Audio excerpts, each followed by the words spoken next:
First of all, Mark, thank you. And I want to thank Brown Edwards for inviting me. When I got the email, it is an honor to talk to this group and everyone online. I'm having a little bit of a flashback now. Those of you who know me know that I came out of the faculty. And so I've taught in lecture halls like this, or at least used to, for many, many years. And you should know that you are very much like the students that I taught. You're all at the back of the room. That's really good.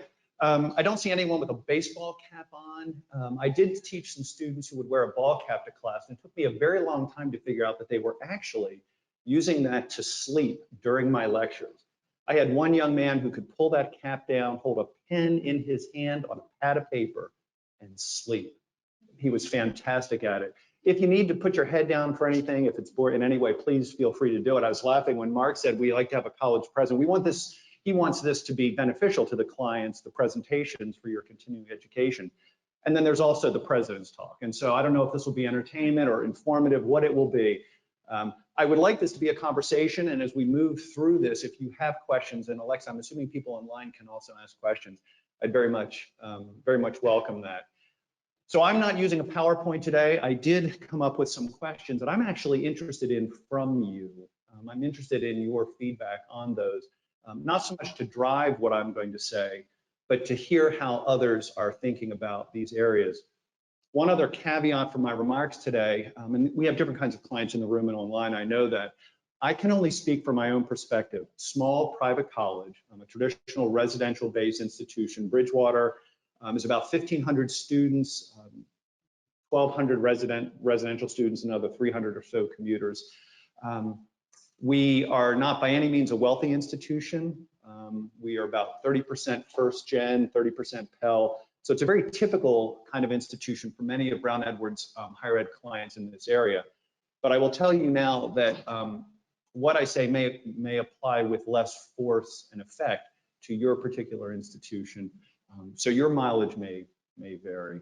So Mark sent me the email asking if I would talk here today, and I remember it was.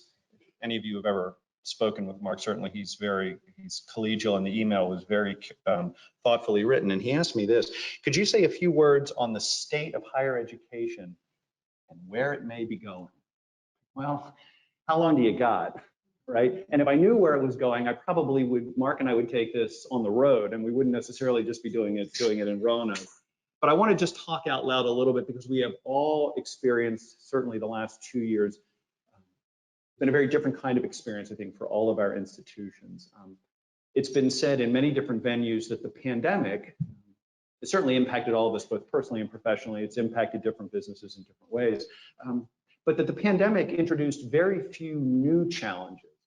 But what it did do was exacerbate and accelerate challenges that were already in place. And that's certainly been our experience at Bridgewater.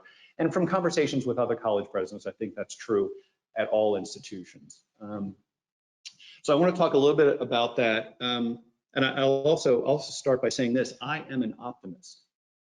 I am an optimist both about higher education, where it can go, and what we can do. But I'm also a realist. I'm not going to talk about net revenue. I'm not going to talk about all of the different kind of numbers that you are far more well-versed in than I. But I do want to talk about, as Mark said, from my perspective, thinking about balancing all the different aspects of the institution. So I came out of the faculty. I'm a biologist by training, an insect physiologist. And when I got my PhD and started teaching on a faculty at an institution very much like Bridgewater, I learned that I had I had one skill: I could teach. I really liked school and I was good at it. I thought, well, I can teach or I can do research, and I've done both of those as a profession. It turns out that I had some administrative skill, and I remember a curmudgeonly department chair telling me, well, you're moving over to the dark side. Good luck with all that. It turned out I had other skills as well, and now one of them turns out to be fundraising. And so I want to make sure I talk about fundraising in the talk today, because we focus so much on student revenue, at least at our institution. But fundraising is going to be an important component of that, and that has also changed because of the pandemic. So I'll mention this. I've also picked up another hobby. The pandemic has introduced, I think many of us have picked up new hobbies. It turns out that in addition to being able to do research, to being a teacher, and probably a fundraiser, I think I could also now work as a bartender. And so the pandemic has opened up new opportunities for all of us. And based on the feedback at the end of today, I'll know how quickly I'll be moving into that alternative career. So I want to start a little bit with the business model in higher ed. Bridgewater is not in any way unique in this regard. 85% about of our revenue comes directly from students. So that'll be tuition and room and board. Certainly the pandemic challenged that. When we had to go fully remote and we weren't getting the room and board, the auxiliary revenue, that had a dramatic impact on how we were set up. We've now come back, but it has created, and I understand there are more people online and in this room today, it creates some interesting opportunities and some challenges for what we do in higher education. We are fully committed to the notion that in-person education is the best way to do it in relation. I don't get hung up on class sizes. I don't know that there's a huge difference pedagogically between a class of 25 and maybe even 50 or 60. I don't know. There are probably people who study that might be able to make that claim. I'm less persuaded by that, but I think being in person matters. It certainly matters. Mark and I were talking about this morning. It matters to me to be able to see your body language and your reactions. I think the pandemic, again, I never want to have another pandemic. I don't ever want to go through this for all sorts of reasons.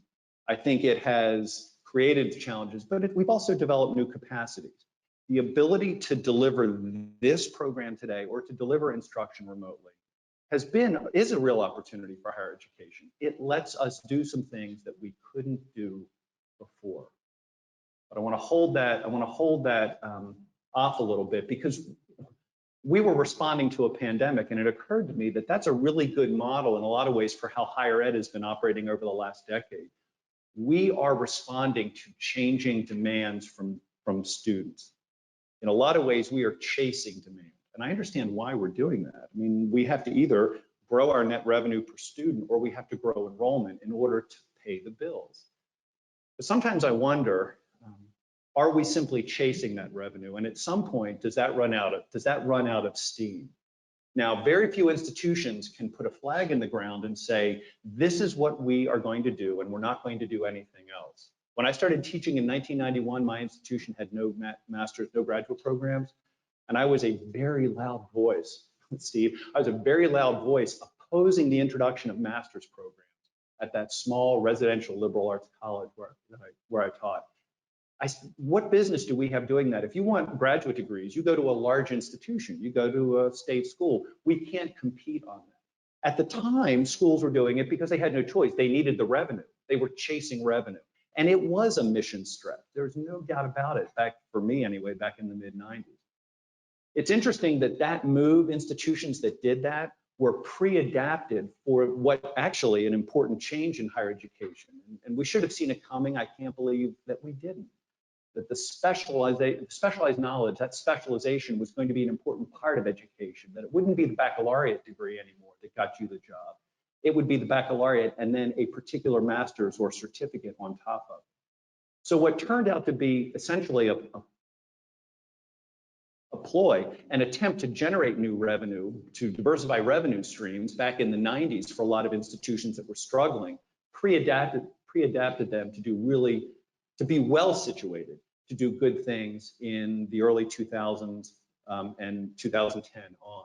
Bridgewater now has master's programs, and in fact, I can articulate it with integrity by saying the role that the baccalaureate played in our mission 50 years ago is now in many ways being played by the master's degree. So it makes perfect sense for us to do it. But I wonder about the addition of new programs and chasing revenue. And are we diluting mission? Are we redefining mission intentionally? Are we thinking about what we're doing? We're all responding to this because we all have to pay the bills. We all have to get the revenue in. And again, we do what we have to do because we believe in our institutions and the work that we do. We are educating our students. And that's a laudable goal. I think we're doing more than simply preparing people for a job. But it causes me to think this, and I'd want to share it with you from my perspective. Right now, you know this is not going to be shocking. Higher education is held in relatively low esteem in the general public now. And that is a sea change, certainly from 20 years ago. This didn't happen overnight. This has been a gradual change, and it's got a lot of correlates in broader society. But the fact is, what we always counted on, what we always relied on, was the notion that it was worth it. College, our degree was worth it, and you didn't have to be highly selective institution. There was an implicit understanding that if you got this degree, you would be well situated both for employment, but also to do the other thing. I mean, higher education is not just about a job. It's about an educated citizenry. It's about the way we create communities that we're part of. There's a lot more. I think everyone would benefit from a college degree, but not everyone benefits from it in the same way or economically benefits from it. Higher education has become commodified, and right now publicly, and our students, our prospective students, I think I can say this generally, the first question they or their parents, certainly their parents, want to ask is, will my daughter or son get a job? What will you do for them that will get them a job? It's become very transactional. And so the difficult times that we're facing, the reason we have to constantly be using the phrase diversify revenue streams is because we are chasing that cultural norm, that it's a transactional experience and we have to keep coming up with new transactions. I'm not concerned about the demographic cliff. I'm not concerned about getting through the hard times now. I don't think the future of higher education, Mark, this is to answer your question, where we may be headed. I'm not convinced. I certainly don't know whether it'll become increasingly fragmented and transactional. I do think this cultural pendulum will swing back. I do believe that, and I think we will get to a place where holding on to the principles that matter and the broader value in each of our institutions, higher ed or otherwise, that if those matter, and they do, that this cultural pendulum will swing back. The cultural impatience that we see will be lessened, and we will think more broadly about the value of higher education. But until we get there, it's going to be virtually impossible to keep out-competing each other or to persuade families that we are worth it. If it were a rational discussion, economic discussion, the debate would have ended. We'd never have the debate. Everybody knows that a college graduate is going to earn $1 million more than a similarly situated non-graduate over their lifetime. We can debate the numbers. I mean, that's coming out of Georgetown studies, and that's real. If it were a rational discussion, it would have been over already. It's an emotional discussion, and people are increasingly unwilling to say, I want to invest in this for all the benefits that it will provide over the lifetime of my daughter or son. When that pendulum swings back, I think our competitive positioning will change dramatically. I think we will become more selective about the programs that we offer and what we do with our students. But we've got to get through, this is a keyhole that we're going through right now. And I think the pandemic certainly focused that and accelerated exactly this kind of conversation. Okay, so I'm going to talk about something. I'm going to put up my first, let's do that. Okay. So, and I apologize again for those of you who are not part of, say, I think, small liberal arts college. So if that's not your thing, this may mean less to you, although I'm interested. But particularly for those of you in higher education, I'm really interested. We focus so much on revenue. What are your best opportunities to grow revenue? We've thought a lot about this. This is the mission chasing the revenue thing. What are your best opportunities? And so,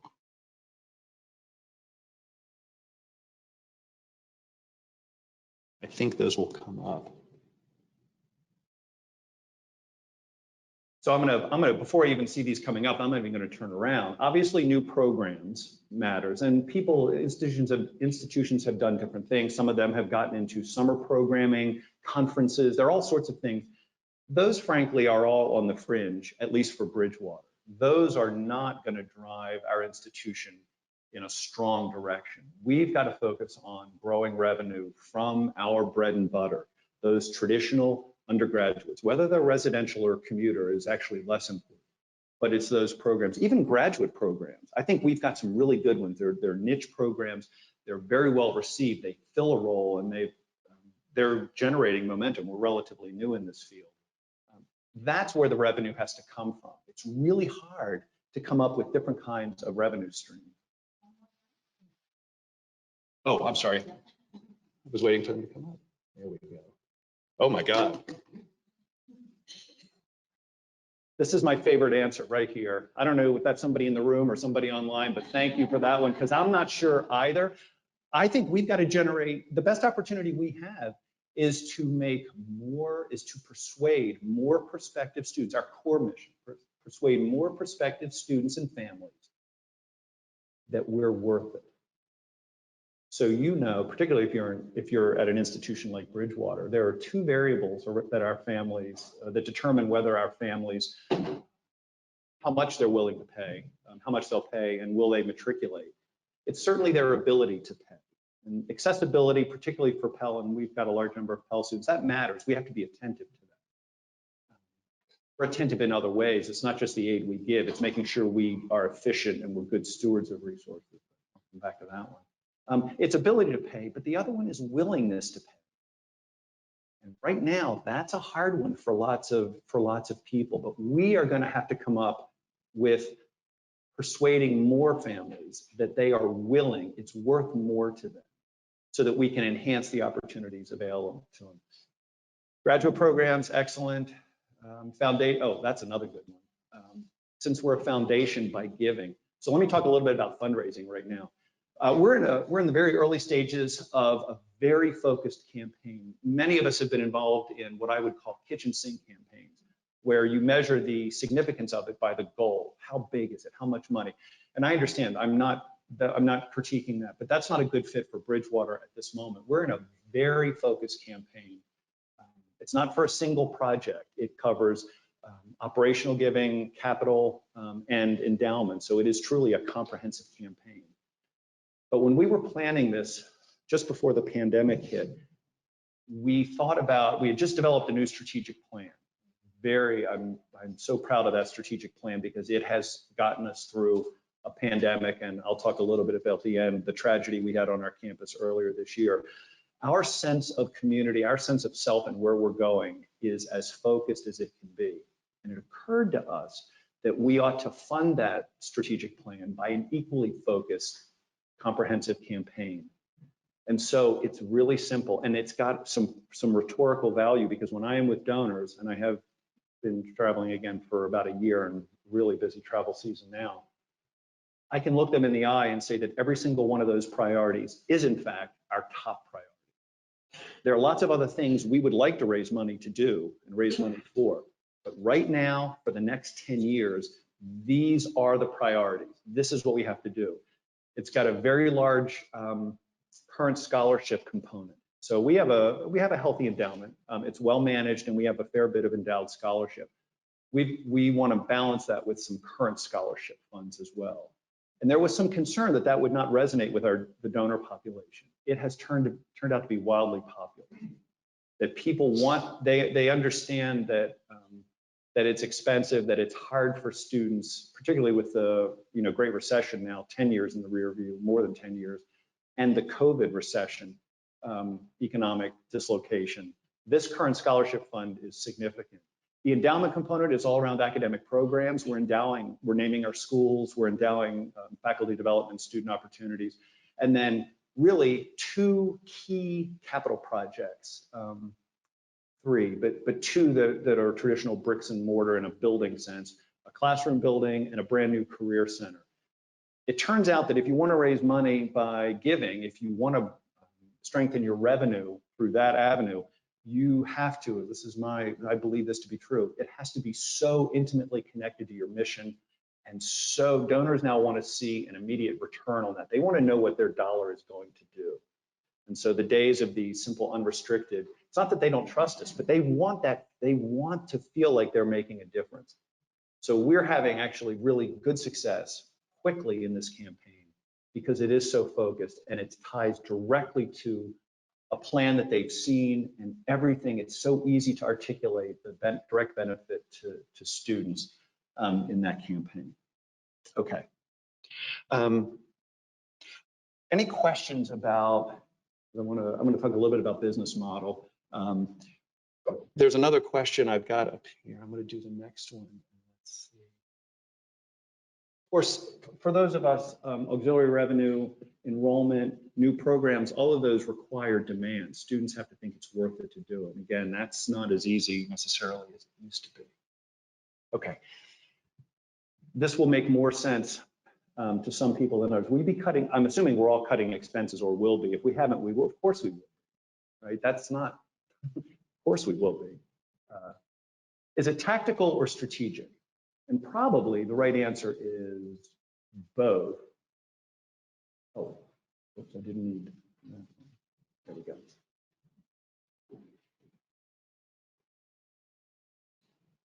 Oh my God, this technology is so cool. If I had this during my lecture, do you appreciate what Dr. Bushman is saying? Are you awake, awake, asleep, with a balance of mood? That's really cool to see. And I wouldn't know what the answer, I think the answer is both. And I think that's what's coming out here. So we did at Bridgewater a very intensive 18-month-long strategic resource allocation. Larry Goldstein, many of you know Larry, helped us work through that process. That used to be anathema to, particularly to a small college, to sunset academic programs. It takes a kind of courage, it takes a kind of commitment. The fact is, not every academic program should be maintained in perpetuity. Colleges are really good at adding things. We are terrible at getting rid of things. And it's not that they don't have value. I mean, we have sunsetted our philosophy and religion major. That's almost unthinkable for a church-affiliated institution. There were no students majoring in them. We still offer the courses. The discipline has not been expunged from the catalog, but we're not offering the credential because it requires a kind of infrastructure that simply doesn't, it's not worth it. That's not the only one. We did some other majors. You've seen this everywhere. I mean, you pick up Inside Higher Ed and you can't, I mean, at least once a week you hear about a school doing this. I will tell you, we built that process into our strategic plan 2 years before we started it. It was the most intentional, strategic, and it was still fraught. It's still politically unpopular with all the different constituencies in ways that you would imagine. During that process was where we heard the sort of outrage that you're destroying the institution. After the process, everybody said, you did exactly the right thing. There's a really interesting psychological dynamic in this. I will tell you, much like strategic plans, most institutions do them every 5 years or 10 years. I think most, Mark, this is also where we're going, where I think higher ed is headed. I think every institution is going to be doing something like that every 10 years. I think more and more institutions are doing it, large and small, and they're doing it in a strategic way, and not simply as a, well, we have to cut $2 million out of our budget because state appropriations are going down, or we've got a structural deficit and we need to cut this. It's not a response to something. It's got to be a built-in plan to make sure the offerings we have are both relevant to the students. And I'm really is our mission chasing demand? What are we willing to let go of, right? But this is going to become probably as common as strategic planning. And I think certainly the tactical piece is exactly right. There are going to be changes. Just in the way we teach, we rely now, we still 75, 80% of our credit hours are taught by full-time faculty, but that number used to be as high as 95 in the recent past. So we're nowhere near, say, the large public institutions where the majority of their credits are taught by contingent faculty. But even for us, even who believe deeply in these long-term relationships, this relationship building with our faculty and staff, we've had to move toward more contingent faculty because it's simply not, the market won't bear that. I think every faculty member, 100% of the credits should be taught by full-time faculty. I think you build those relationships and it's more than simply the transferal of knowledge, it's more than that transaction. The fact is, right now, our families are not willing to pay for that. Right? They're just not. And I'm going to circle back to probably the most depressing part of my whole sort of outlook for higher ed before we get off of this. But that's about right. And I'm glad to see that the strategic number is so high. And you can define strategic for your own institution in your own ways. But for us, it was sunsetting academic programs and getting past the notion that we could always keep adding things and never take anything away. And so that culturally for our institution, that was one of the most important things that we've done. It was in the strategic plan. We did it over 18 months. We did it during the pandemic. There were a lot of requests from the faculty to put it on pause during the pandemic. But we had invested so much work in it already that we had to go through with it. And it was controversial when the results, when the board approved the changes. Once that emotional response, that grieving for that took place, then everyone recognized that what we were really doing was making sure that we were affordable and accessible and offering the right mix of programs. So I've already talked a little bit about mission changing and knowing what to hold on to and what to let go of. And are we just chasing revenue and being all things to all people? Sometimes it works out great. The story of graduate programs from 30 years ago, you're well positioned for graduate programs now when they're so important. I don't know. It's almost impossible to think what the future looks like there. We've talked about unbundling academic, all the different things going a la carte. I'm not convinced that based on the history of unbundling cable into streaming, it looks like we've gone full circle with that. So I'm not sure that's got a really good model in higher education. I don't know where this goes, but I'm worried that if the trend toward the transactional trend, the impatience that you need to see results or payoff, return on investment for your college education immediately, that trend actually works against higher ed, at least the kind of higher education landscape that I've spent my career in.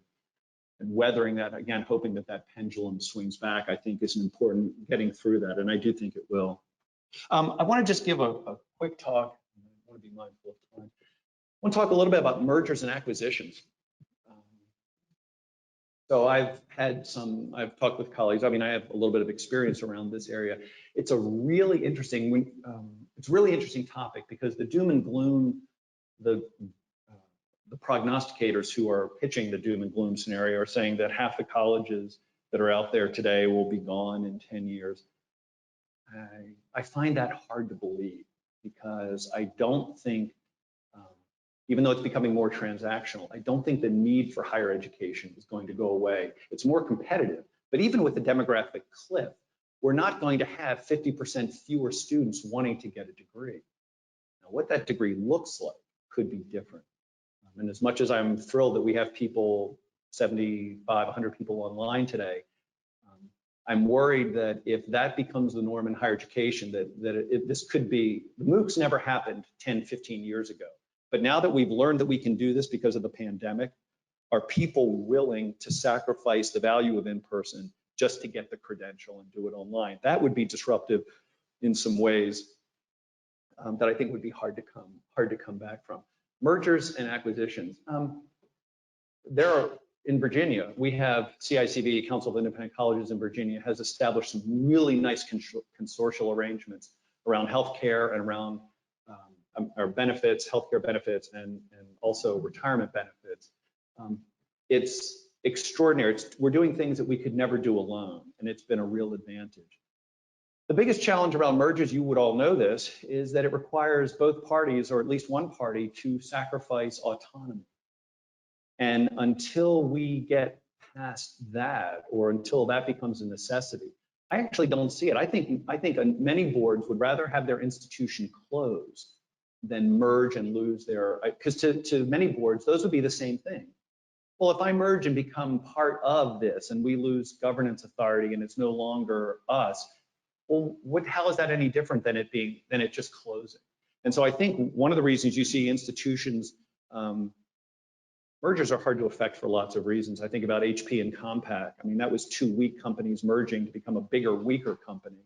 And I worry that if it takes so long for colleges, say, that are really on the rivet to think about a merger, all you're really doing is merging two weak institutions, or I'm not sure that solves very much. But I could imagine a future where, I don't want to be quoted on this, so is there any media in the room? So I could imagine a really bold future, particularly for private higher education, where it might look a lot like public system.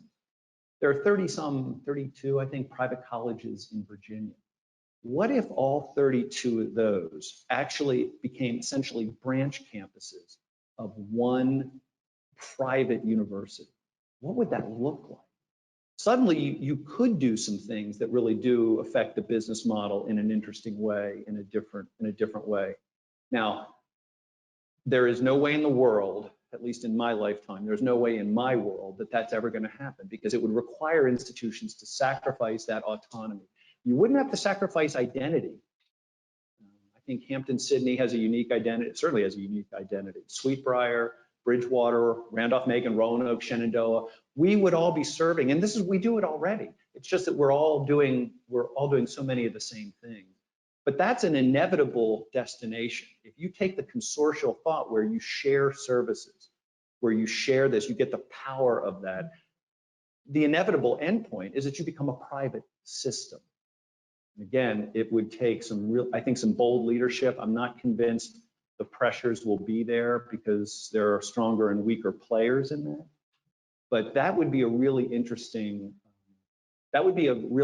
disruptive model for private higher education to move in that direction.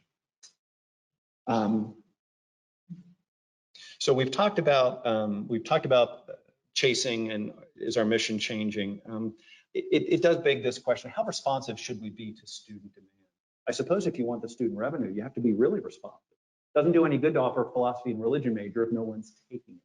And if you want students to be in your institution, you have to offer the programs they want. But at some point, it takes too long and is too resource intensive to keep developing new things, to just roll them out in the hope of pulling in students. I don't yet have a sense of how we think about that strategically. But maybe if we get into the habit of creating new programs and sunsetting programs more regularly, maybe that could work. Maybe it's less chasing mission, and maybe our missions have to be redefined in any case. I mean, I'm still working through that in my own mind. I started with I am an optimist, and I really am. I'm reminded of the pogo. We've met the enemy, and they are us. I think sometimes we get in our own way on things like this, and we overthink these things a little bit. But I do think there are going to be these opportunities. One other thing I want to mention about business model, and then I'll go to the next question. Most of us have been following the high tuition, high discount model, relatively non-selective institutions. This has been how higher ed has priced itself.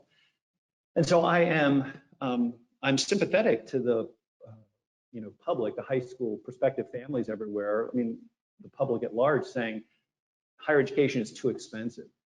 I mean, I'm used to alumni saying, when I came here 50 years ago, it cost $3,000. I'm like, well, yes, and a gallon of gas cost 10 cents. I mean, so that argument is a different kind of argument. Where people have trouble today is imagining when they see a sticker price for an institution like Bridgewater that $40,000, $50,000 just for tuition. It's that number. We're getting to a place where people say, can it possibly be worth it? And that's not the only reason they're questioning the value. There are other reasons as well. But even I would ask that. And here's the truth. I don't know, I have no personal knowledge of any college or university who spends $50,000 per student to educate them per year. I know, because Brown Edwards, and by the way, they do such a great job with their sort of the analysis that they provide all of us with, it's anonymous, but all the other institutions, we get to see more broadly than just our own financials, what other institutions look like. I know what the net revenue per student is at Brown Edwards clients, even if I don't know what institution it's connected to.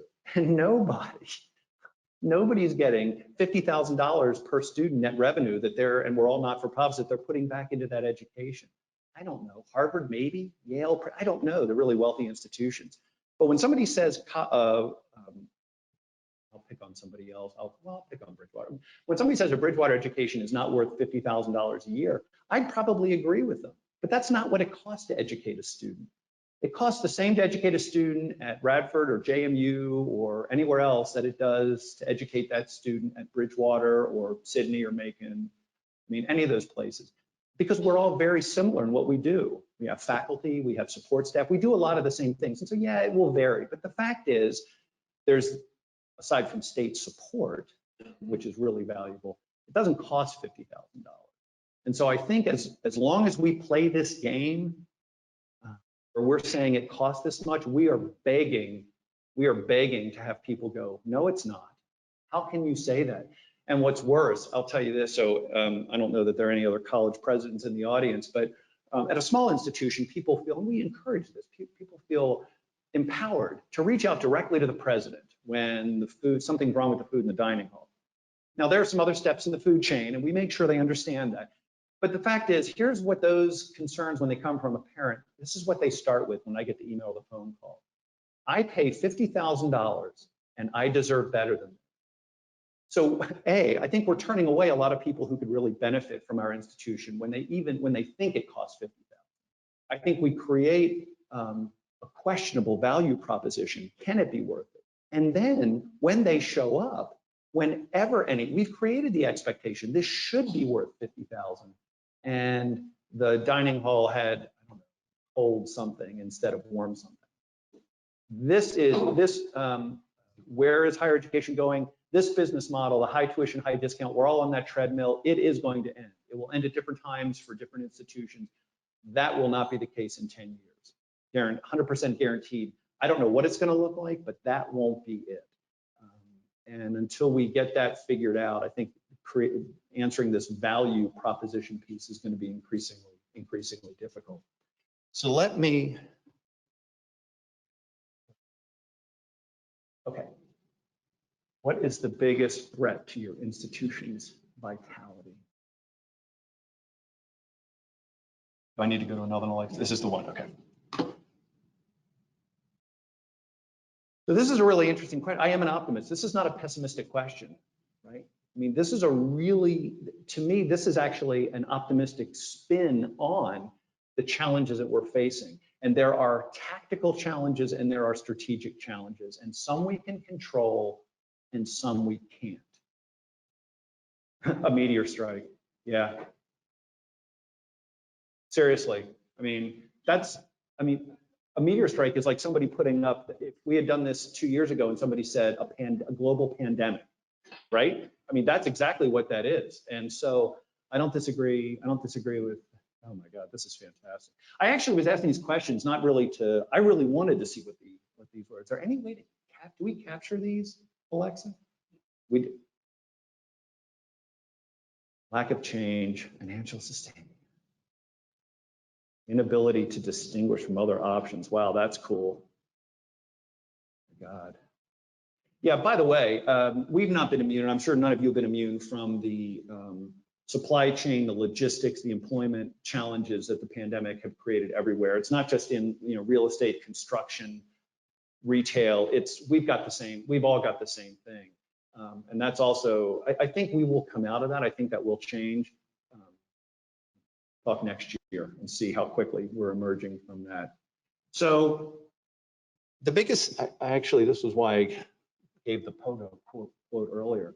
I actually think the biggest threat to at least to our vitality is probably us and our ability to think clearly, carefully, creatively, and doing it while under stress. Because the fact is, we have to have a balanced budget pretty much every year. I mean, I'm guessing all of us do. We have to pay our bills. We have to do that to be a going concern. But none of the time can you make really good strategic decisions by simply looking at your institution on a year-to-year basis. You've got to be willing, and I say this to you, it's me, we have to be willing to take some risks. And I'm really proud to say at Bridgewater, we're making some big bets on ourselves because we believe in ourselves. And so I wanted to, as you're looking through this, I mean, these are really good and they all apply. I bet you 90% of these would apply to Bridgewater, and we might use different words to describe them. But this is the challenge of leadership and the challenge of institutional strength. And Mark asked if I would be willing to talk about management during crises a little bit, and I said I would be happy to. And so most of you know, if you don't, we had a shooting on our campus on February 1st, and 2 campus police officers were killed.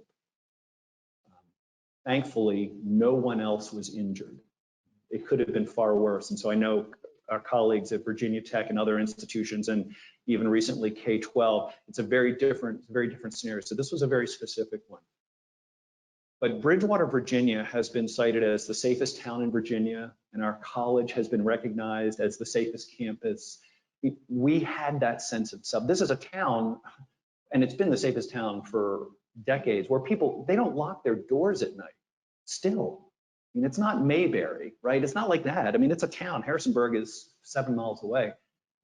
This was not just an assault on individuals.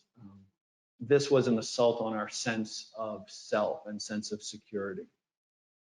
It was a very focused incident, and I will tell you, many, probably all of you, either thought about us, reached out to me, to us in some way, that certainly the broader community, regional community, in some cases national community, did as well, and I'm grateful for that. Thank you for that. We grieved together, we have healed together, we've lived this. If you came on campus for commencement a month ago and you didn't know what had happened in February, you wouldn't know. So the campus came together, the campus healed together. It will always be part of us individually and part of us collectively, but we're not a prisoner to it. We have moved past that. And there is one reason for that, and only one reason. And I hope none of you ever have to navigate something like that, an acute incident like that. But I think for all of us, the pandemic has been one of those. And maybe the headwinds we're facing is more diluted and over a longer time. And maybe some of the broader headwinds over institutional vitality. Will my institution be here? That's a similar kind of crisis. Your sense of mission, sense of self, the authenticity and integrity with which you engage in your work every day is the only way you can navigate in a situation like that. I think that was absolutely the case for Bridgewater. The reason we were able to meet our enrollment goal for next year, that shooting happened in the admissions cycle at the beginning of the yield season. And we still met our goal. The most frequent comment I got from prospective families was, I'm so proud of the way you took care, or current families, like, you took care of our students. Everything you say about yourselves is exactly right. Your branding isn't just words. That happened, that branding and marketing, that the way we talk about ourselves goes back years.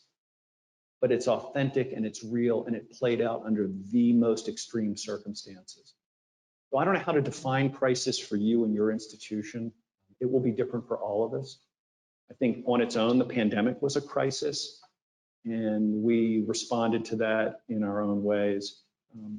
February 1st for Bridgewater was a traumatic just assault on our sensibilities.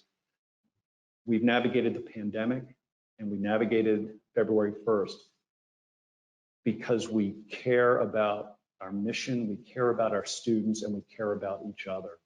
And at the end of the day, that's why I'm an optimist, because I don't think higher education goes away. I don't think it's all going to be correspondence courses. You know, it's not going to be all remote instruction. It's not going to all be certificates. We stand for something.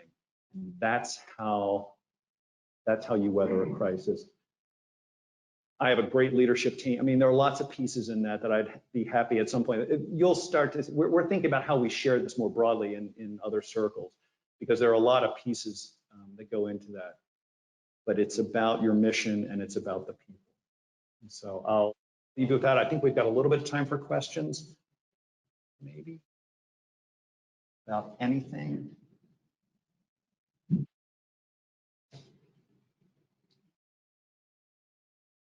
Certainly we learned during the pandemic, and for us February 1st, that there are lots of things you can plan for and lots of things that you cannot.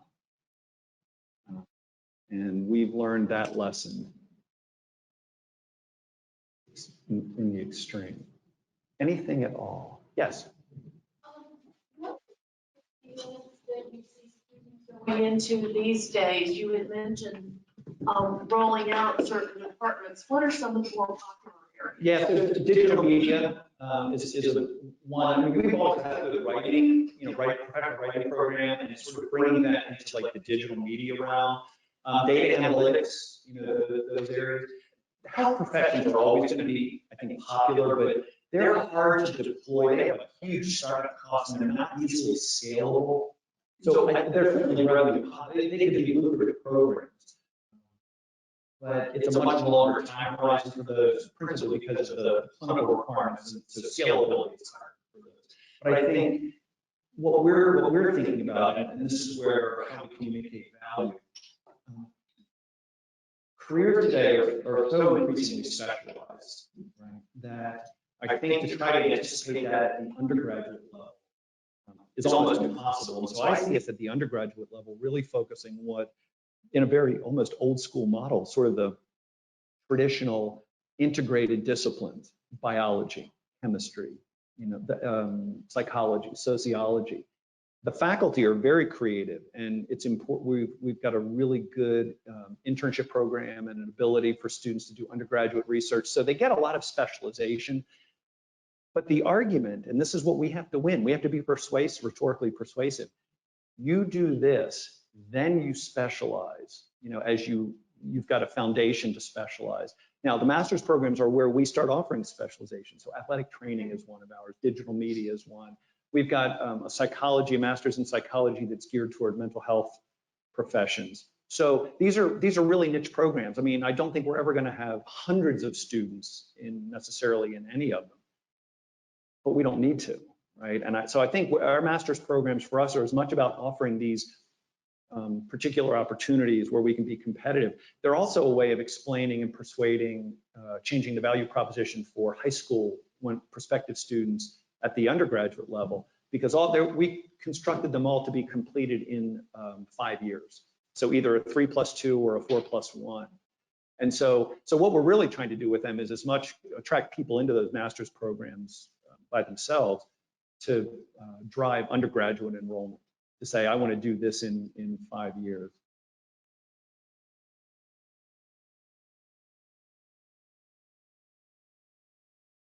Well, thank you very much. I really appreciate it. Thank you for your attention. I saw some nods and I appreciate that. So again, thank you, Mark and Brown Edwards, for inviting me. I'm glad to be here.